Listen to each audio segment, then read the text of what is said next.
Hello ladies and gentlemen, Ron Bellenot again for the Bellenot Boufford informative video series. In this segment I'd like to talk to you about the foreclosure process in Connecticut. Most people are going to fall into one of the following categories. In the worst case scenario, you will not be able to save your home. However, the information in here is helpful and vital to making that transition as smooth as possible and as painless as possible. And you may also learn that you do still have a bright financial future. In the best case scenario, you will be able to save your home and it will be affordable. And then there's an endless array of possibilities between those two. Maybe you can save your home, but it takes every last penny you earn. And then you have a quality of life issue that you need to consider.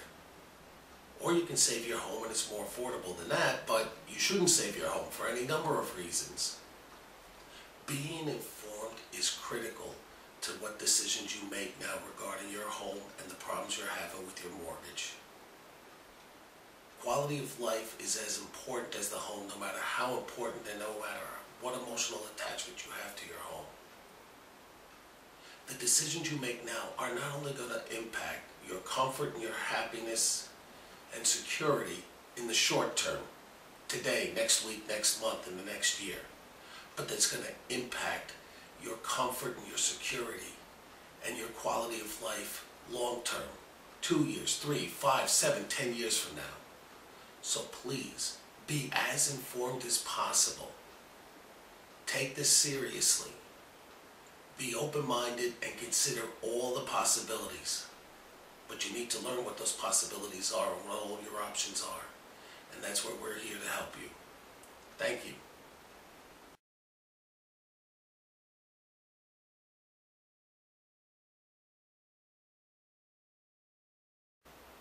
If you're watching this, the odds are you've already missed a mortgage payment or are having other difficulties with your mortgage company. The court proceedings may have already begun. Judgment of foreclosure may have entered and there's a law date already scheduled. It's also possible that you have not missed a mortgage payment yet, but foreclosure is imminent because you know that you will not be able to make your next mortgage payment. Pick me up along the spectrum wherever you find yourself at this time. In Connecticut, when you miss your first mortgage payment, the laws are very advantageous to the homeowner.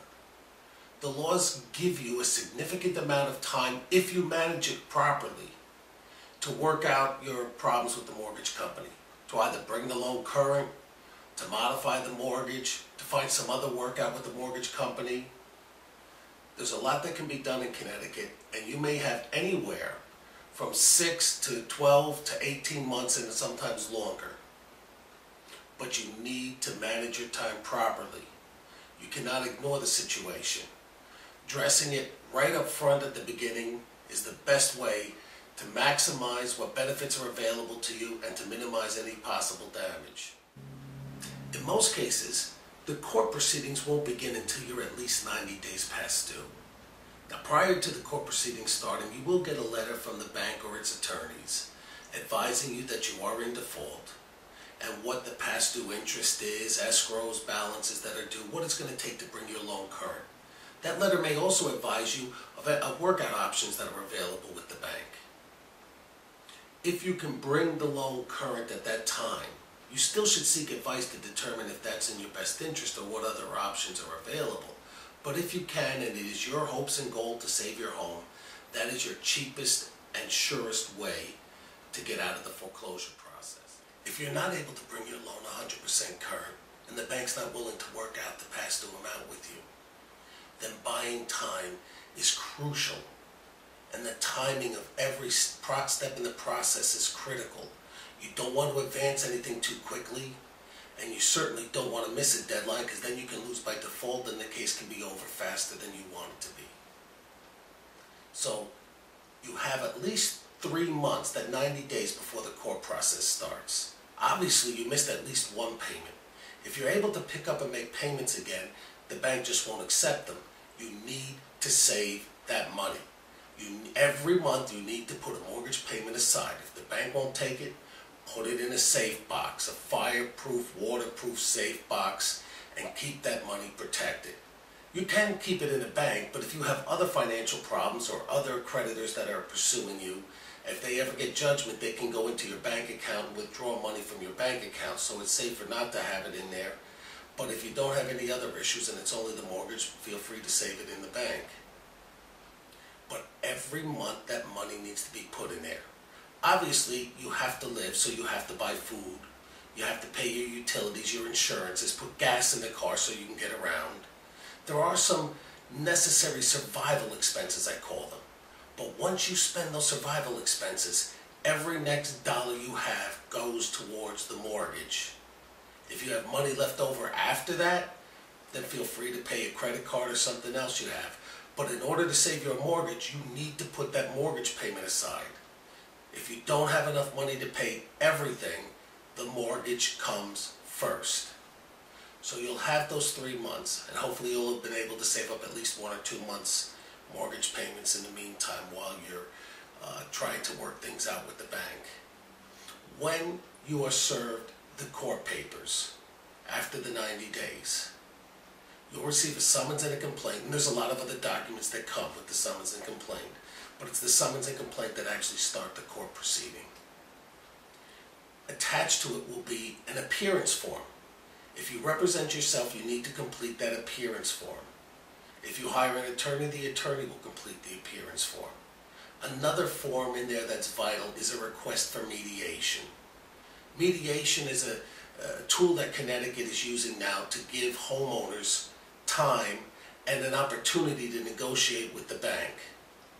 The courts can't force the bank to modify your mortgage or work it out with you in most cases, but they can force the bank to at least sit down and negotiate with you and take an application from you. Those documents need to be completed and completed accurately and correctly. When you are served the complaint and the summons initially, there is a date on it that's referred to as the return date. That's the date that the appearance and that request for mediation should be returned to the court. You can return it there earlier, but don't. The appearance must be filed on or within 2 days after the return date. You wait as long as possible to file the appearance. The minute you file the appearance, it accelerates the court process. The case now starts moving forward. So if that return date is 3 or 4 weeks off from the time you're served, you'd like to buy that extra 3 or 4 weeks.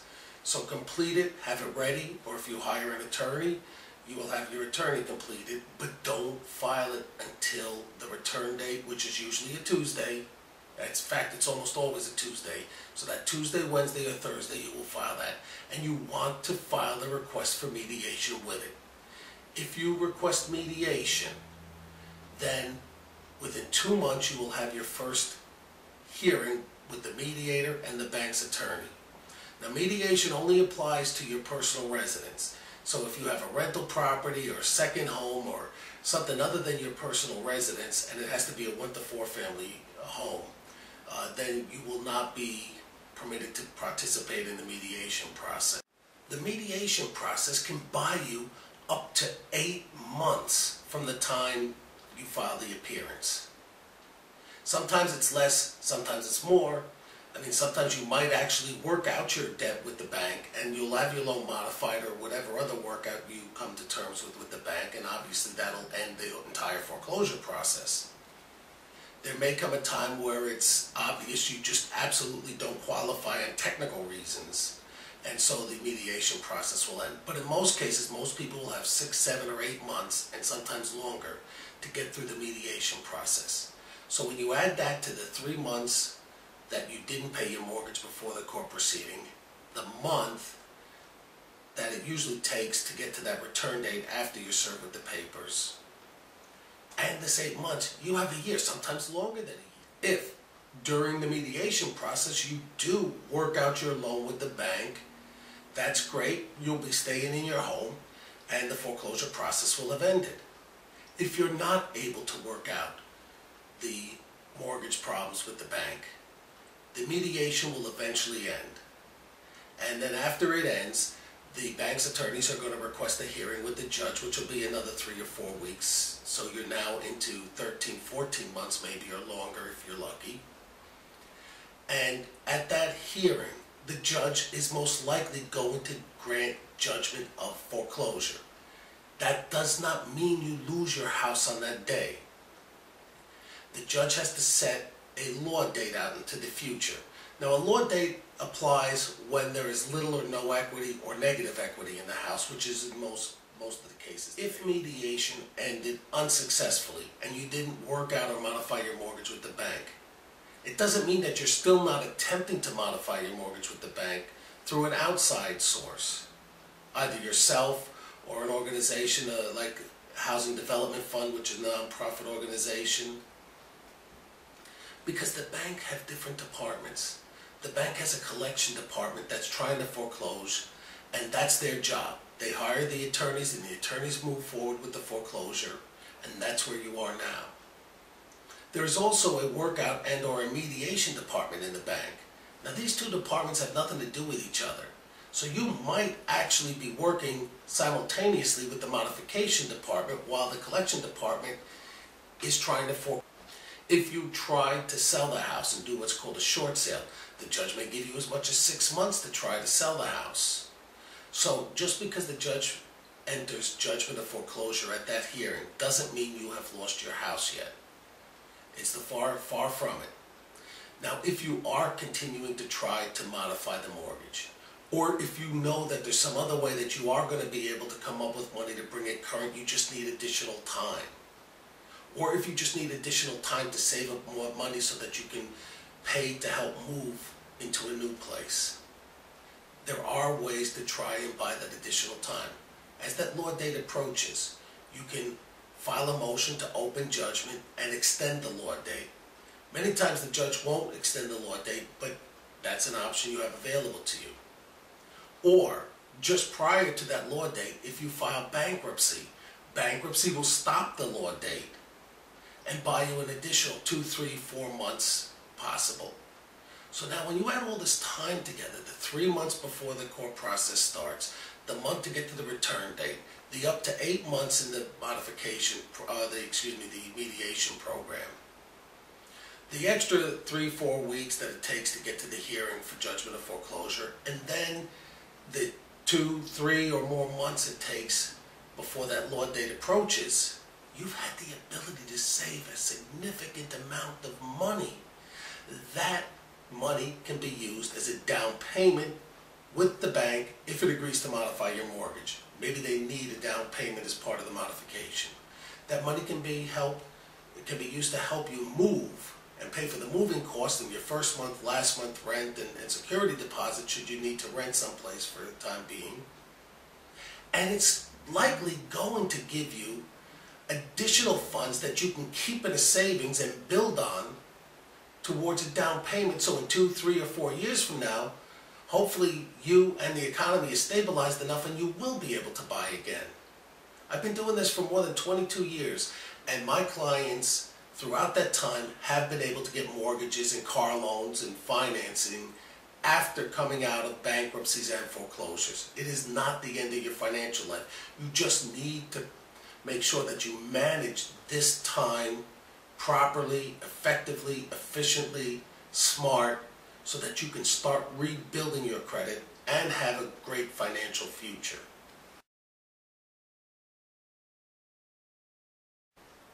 We wish you the best, and if you'd like additional information, please feel free to call Ron Bellenot or Kathy Boufford, and we'll help get you started in the comfort of knowing that you do have a future, a financial future, one that's going to be best for you. And remember, it's easy to try to make a decision for the present, but your decision has to be helpful to you in the future. You want to have a good, comfortable, quality life 3 years, 5 years, 10 years from now. Not just today and in the next few months. Thank you again.